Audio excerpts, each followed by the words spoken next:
Hello everyone. Just wanted to bring a few thoughts and reflections to you on where we're currently at. It is Saturday the 2nd of May. Yesterday was of course May Day, Walpurgisnacht, Beltane, which is a high holiday in the dark occult calendar.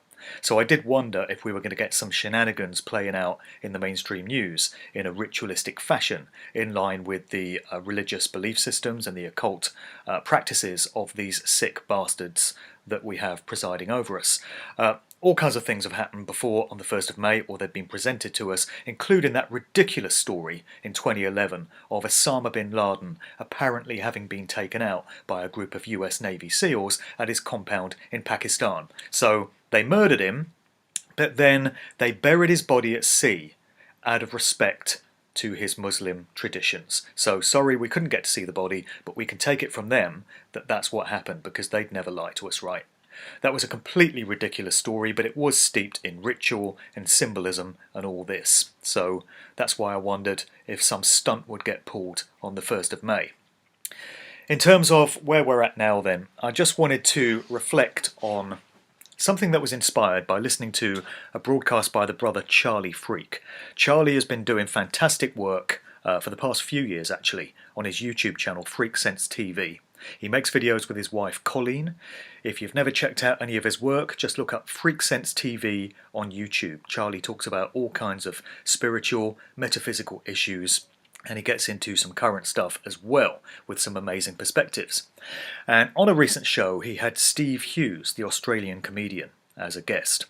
And Steve was, for a brief part of this podcast, considering what goes through the minds of normies, regular members of society who have never thought to apply critical thought to anything. They believe everything they see on the mainstream news. They believe governments are there to help them, and they just want to, what's best for them, looking out for their best interests. And Steve was just trying to get inside the mindset of these people, and I've been giving some thought to that myself. And this is, of course, the vast majority of people in the world.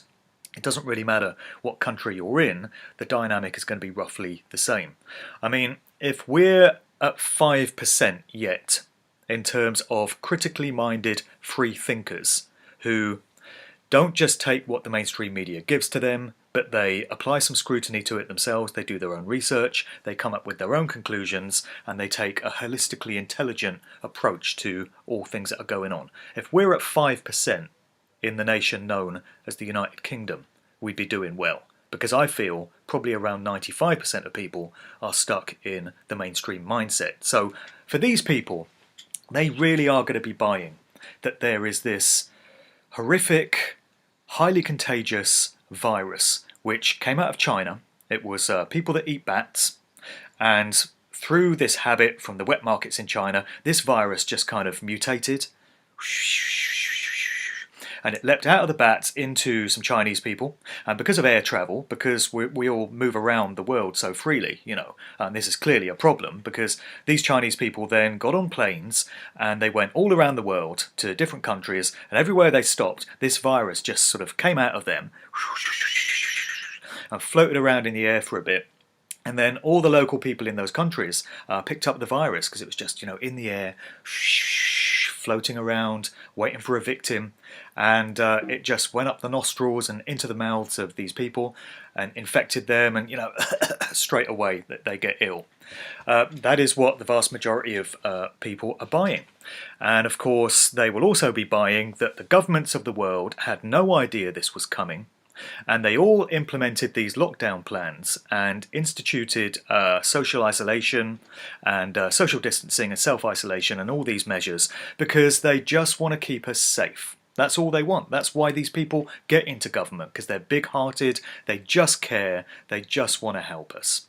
So these people, they watch the BBC Evening News every day, and they're like, we got to stay in our houses because the government's told us, and they just want to keep us safe. So we won't contest it, and we won't worry about our freedoms of movement being taken away from us, and the fact that our businesses have had to close, and now we can't make a living. And let's not worry about all the people that are committing suicide because of the desolation, the depression of isolation, of being kept away from others. Let's not worry about all the mental health issues that are going to arise from people being forcibly kept inside their own homes and not being able to socially connect with others. Let's not worry about how this is going to affect our children and not being able to socialise with other children as a part of their essential natural development. Let's not worry about the effect on the economy. Let's not worry about the fact that we're being dictated to and we're being told who we can and can't see, including our own relatives. Let's not worry about the fact that our parents are being sequestered away in quarantine places and hospitals and we're not allowed to go and see them. And in some cases they're dying and we can't go and say goodbye to them. Let's all put masks on our faces. Let's be absolutely terrified of the person next to us in the shop queue, if they're not socially distancing and keeping 2 metres away from us. Let's queue outside in the rain for 45 minutes until somebody on the door tells us we can go in the shop. All this is completely acceptable because there's this killer virus around and it's everywhere. It's just floating around in the air. And if we don't keep 2 metres away from the next person, it will jump from them into our nostrils and affect us and we will die straight away, So let's wear masks because the masks are really good. The virus is like, and it sees the mask and it goes, oh, no, not going near them. They've got a mask. They're safe. I'll go on to the next person. And also, the virus stops at 1.9 metres. Did you know that? That's why, this safe distancing of 2 metres in the supermarket is so effective, because the virus goes, oh, 1.9 metres, yeah. Oh, no, 2 metres, that's my limit. Not going to go any further. No, I'm going to back off. So, 1.9 metres and you're dead. But 2 metres, no, you're good. That's all good. And also, did you know the virus stops at 8 o'clock on a Thursday evening? When everyone's out, clapping for the NHS, like we've been told to by our overlords, the virus it's everywhere, of course. It's in the air, it's floating around, but it sees all these people outside at 8 o'clock on a Thursday, and it goes, oh, no, they're clapping for the NHS. No, I'm going to take 5 minutes off, let them do their thing. And then 5 minutes later, when everyone's gone inside their houses, the virus is like, right, I can go back now. Shh. And it's everywhere. You can't see it. It could strike you any time. Your next door neighbour could give it to you. Your mother could give it to you. That person next to you in the supermarket queue could give it to you. This really is the way that so many people think. And they turn on the BBC Evening News and they think the newscaster is there to tell them the truth. And they believe everything the BBC tells them, despite the fact they've got a provable track record of lying over and over and over again, going back years and years and years and years and years. There are so many cases you could cite where the BBC, and not just them, but all the other mainstream state and corporate-controlled media outlets have lied to us time and time again, and we can show this, and yet people still believe what they're telling them about this. The same thing goes for governments. It's been shown, that so many paedophiles have been a part of the British governmental system, and that politicians have knowingly shielded other paedophiles from public scrutiny. Each political party is infested with them. It's provable.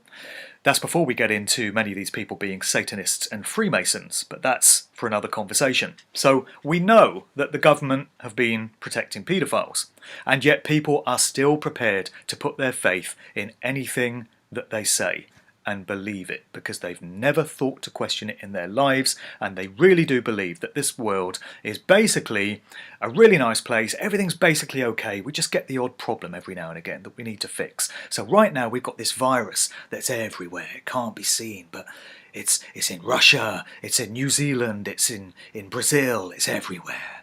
And the government is taking really responsible measures to protect us all from it because they just care, So yes, they're trashing the economy. It's a really unfortunate thing, but we've just got to put up with it because it's the only way we can beat this virus. And when we do, we can all go back to normal. We can all go back to living exactly the way we were before, because it was just fine, right? There was nothing wrong with it, nothing needed fixing, organised society was ticking along just great. So what we probably need is a vaccine, and we know this because the mainstream media has told us and government ministers have told us.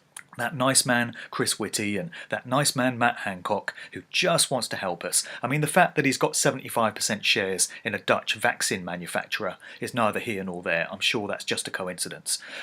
These people just want to help us. And Bill Gates is a lovely guy. He's a billionaire. He's got all that money, but he still cares. He could be retiring on his yacht somewhere, but he just wants to help us. He's a philanthropist. He wants to put great good into the world. Big-hearted Bill. So Bill Gates is going to come up with a vaccine. You know, he's funding all the research into vaccines, and he's working with the World Health Organization and the Center for Disease Control and the United Nations and the World Economic Forum and so many other organizations, because Bill and, you know, his wife Melinda, they just want to help us. And it won't be long before they come out with a vaccine, and we can all roll up our sleeves, take the vaccine, and it will keep us safe from future strains of this virus. Because, you know, there could be a second or third spike, and it could come back in the autumn.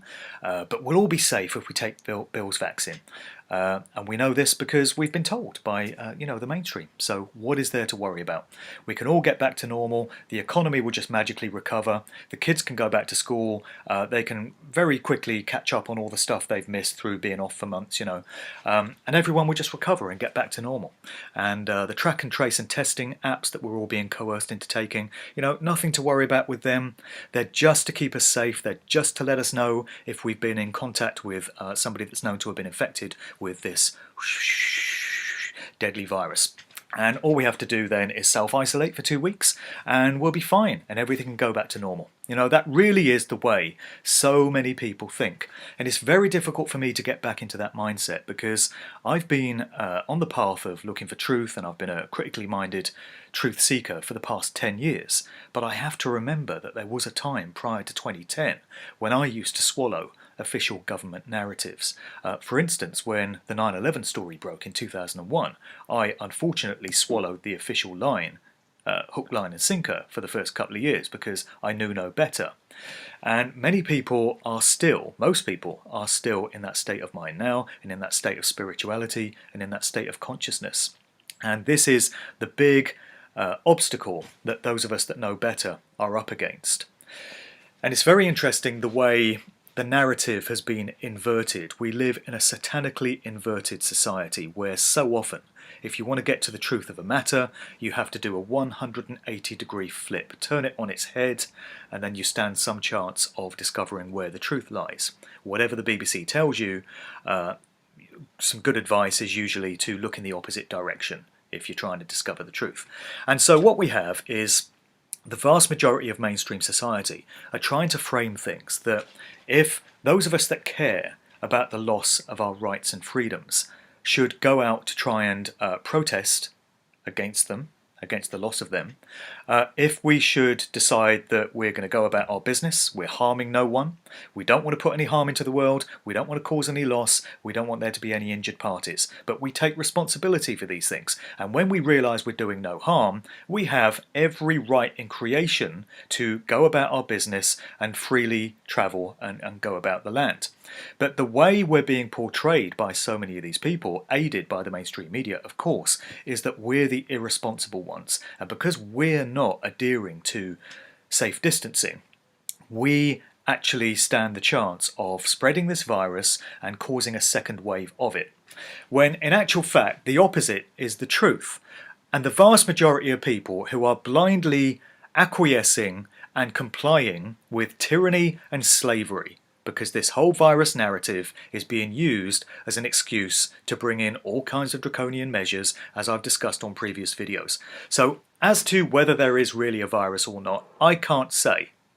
It appears that the whole thing is a hoax, from what so many medical professionals are still coming forward as whistleblowers and saying viruses are the human body's way of shedding biological matter, cells which have become infected or toxified or poisoned. Is the body's way of getting rid of these harmful toxins by shedding them through the body, through the nearest available exit.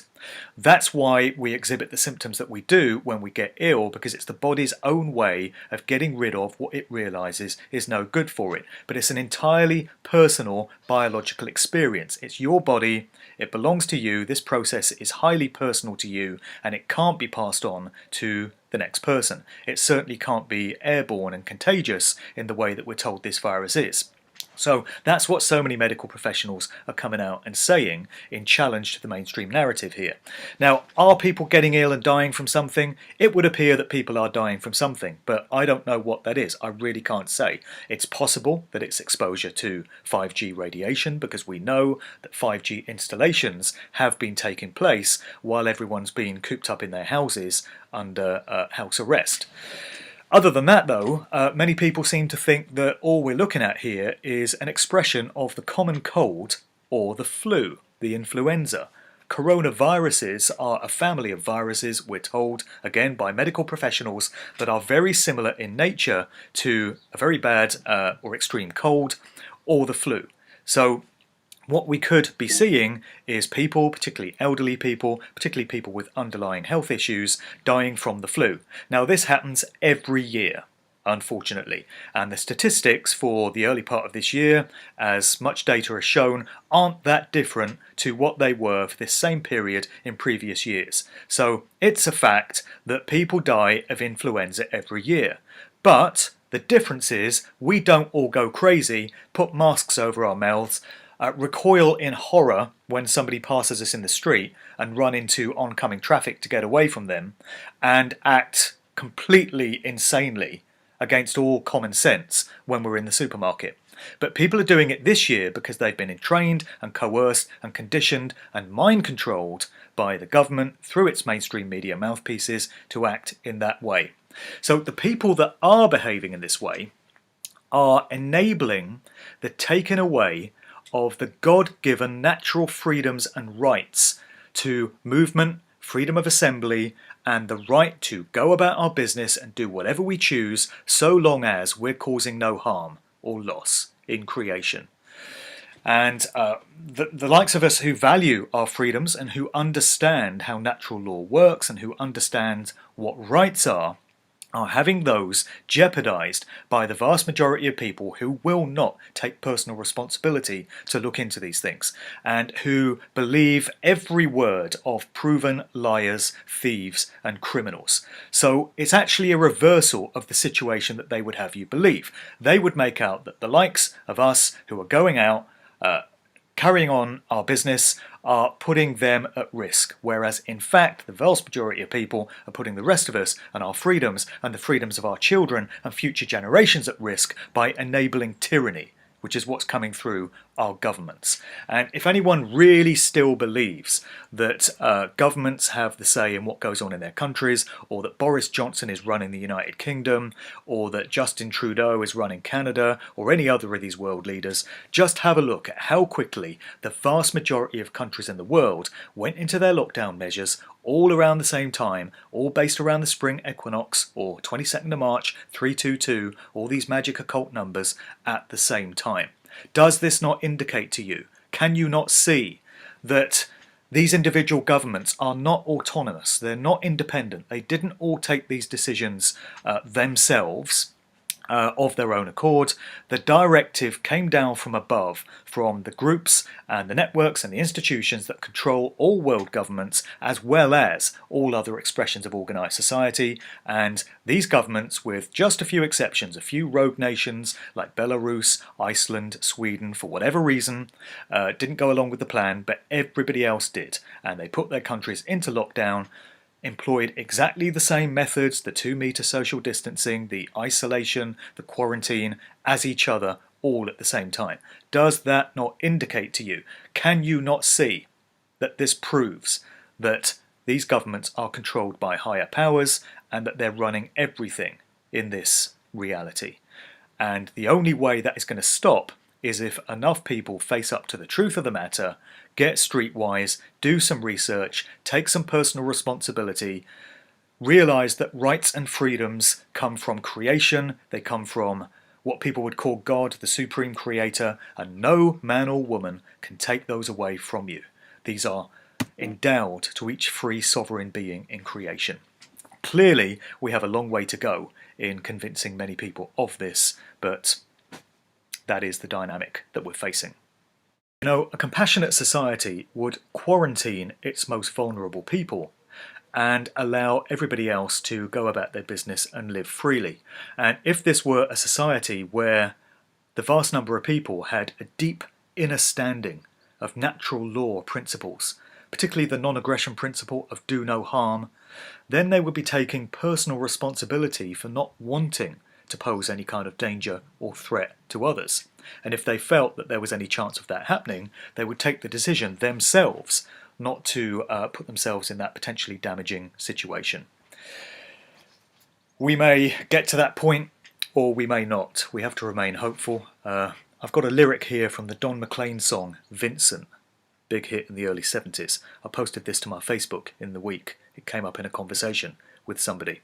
And it refers to the likes of us, myself, and the many brothers and sisters that are on the path to trying to disseminate truth and sanity and common sense and balance in this narrative. These lyrics refer to us. Let me just read a few of them out.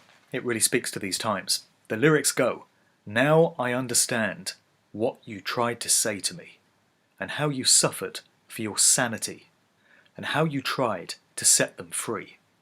They would not listen. They did not know how. Perhaps they'll listen now." And maybe that day will come. Anyway, this video is not designed to dwell on the negative. I'm through with the doom and gloom. I'm through with the dread coming from both the mainstream media and the truth alternative media, who are just as guilty in certain quarters of spreading doom and gloom and negative outlooks. I'm all about optimism. I'm all about finding hopeful solutions to things.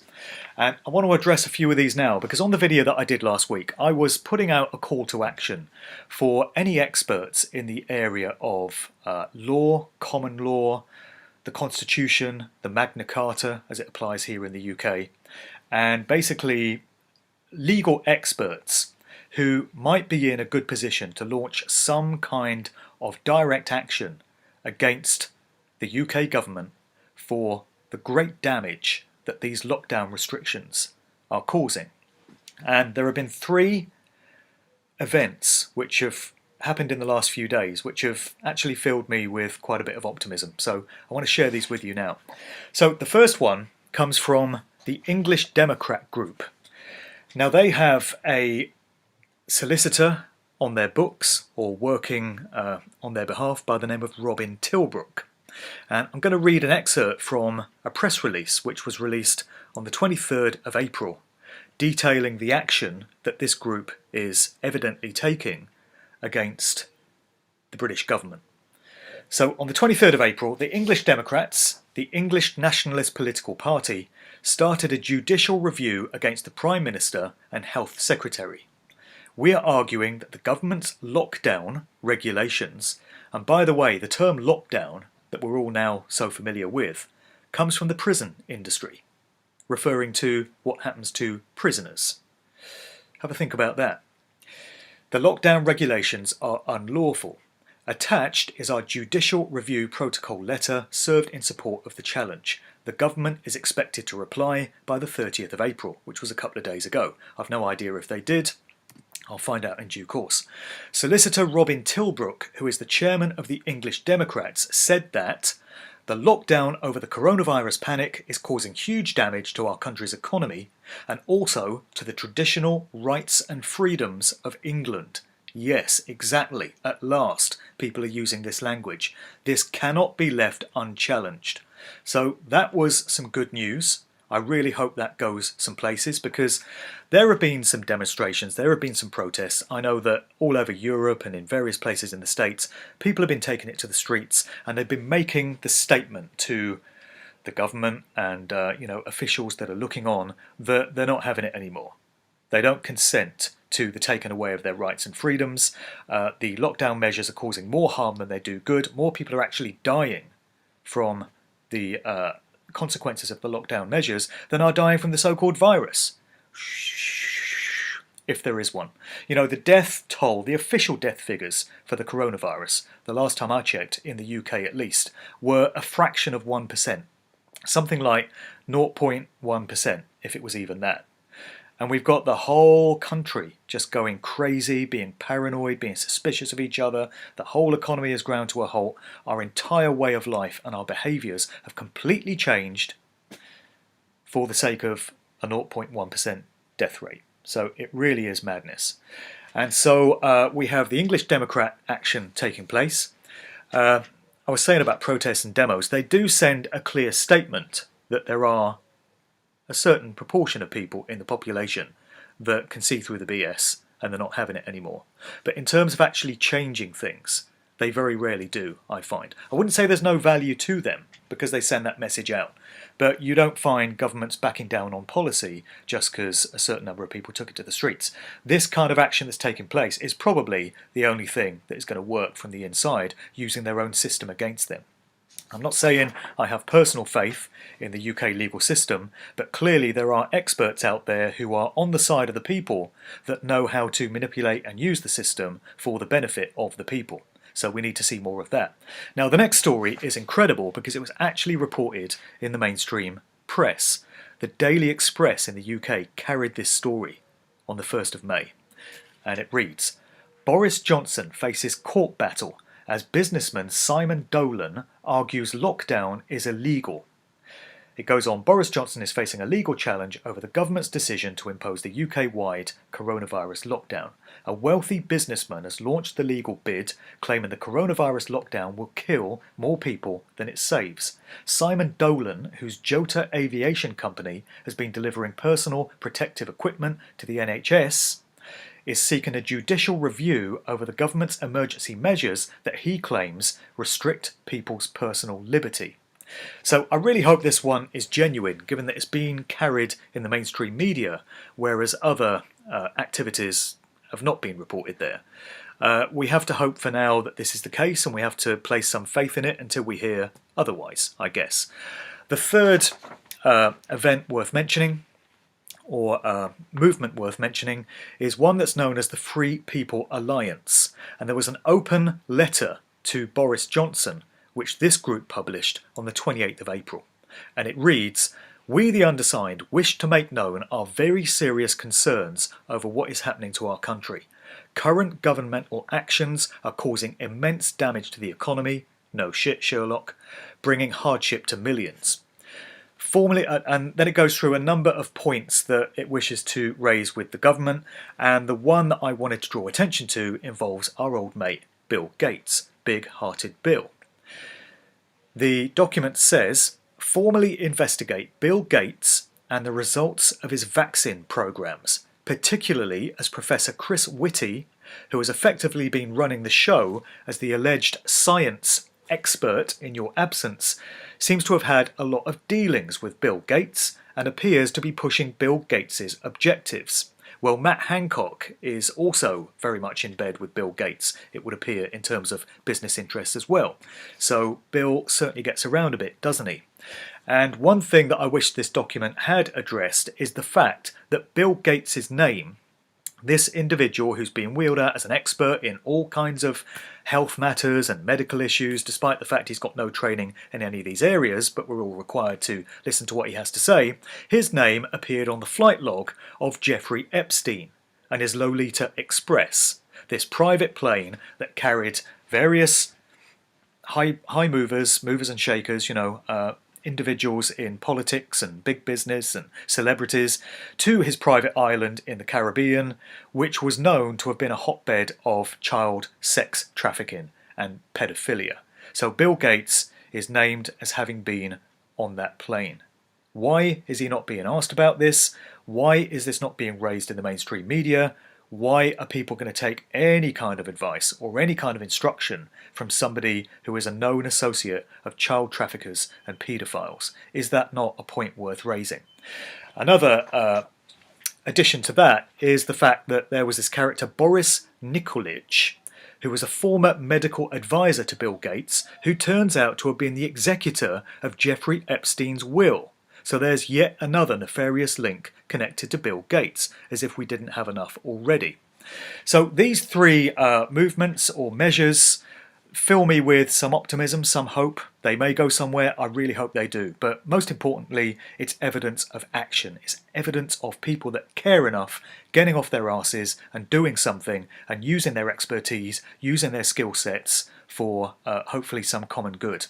And on that front, I also wanted to mention a court action which is being brought in the United States, dating back to the 26th of February when the document was evidently originally filed.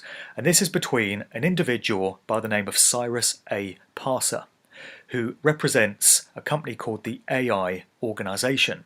When I first came across this, I was kind of suspicious of what it was, because something calling itself the AI Organization would appear to be extolling the apparent virtues of artificial intelligence and maybe advocating for its application in society. But looking at it further, Cyrus Parser and the AI Organization are actually opposed to the exponential rollout of artificial intelligence, and they're very concerned about the role that it is going to play in our future lives. I was on a panel on a live stream conference called Event 202 on Thursday evening this week with panelists from all over the world, and we all came from different backgrounds, we all had different knowledge and expertise, and we were bringing that to the table to try to come up with some solutions to the situation that we all find ourselves in. And one of the panelists was Cyrus Parser, so I was fortunate enough to be sharing information with him and taking part in this conference, and I found him to be, from the interactions I had with him, a very sincere and genuine individual who seems to have some very authentic concerns about where artificial intelligence is going. So in this lawsuit that he's brought, incredible courage being shown here and tenacity. It's the AI Organization, including Cyrus Parser, and the parties involved in bringing this action include, according to this document, the world's people, victims of persecution, rape, torture, concentration camps, sex, human and organ trafficking, and organ harvesting in China, Hong Kong, America and around the world, not limited to democracy activists and many others. Then the parties that this lawsuit is being brought against include, but aren't limited to, Google as an organisation, Barack Hussein Obama, if that's even his real name, Joe Biden, Hillary Clinton, Nancy Pelosi, James Corney, Andrew McCabe, Mark Zuckerberg, Elon Musk, Jeff Bezos, Bill Gates. There he is again. We should have made this a drinking contest. Every time Bill Gates' name gets mentioned, you take a swig. You'd be on the floor by now. Anderson Cooper, George Soros. These are all as individuals, and also the companies that they represent are being included in this as well. CNN, Microsoft, Facebook, Amazon, all these different companies.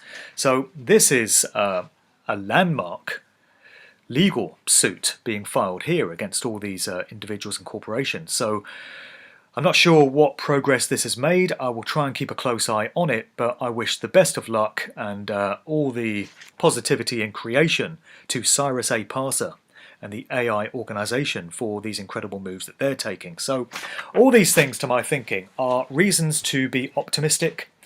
They are reasons to be reminded of the fact that history is being written literally day by day. It's not a done deal. Nothing is cast in stone. And we, as conscious co-creators of our own experienced reality, are allowing the story to unfold by way of the consciousness and the action that we're applying to it. So anything could happen. And clearly the occultists, the evildoers, the dark controllers that believe they're in control of everything and believe they're running the show, have their own ideas as to where they want to take this whole thing. Vaccinations, ID 2020, digital biometrical implants and microchips for everyone, facial recognition in AI-controlled 5G, smart grid, futuristic cities, human settlement zones, Agenda 2030, all this kind of stuff.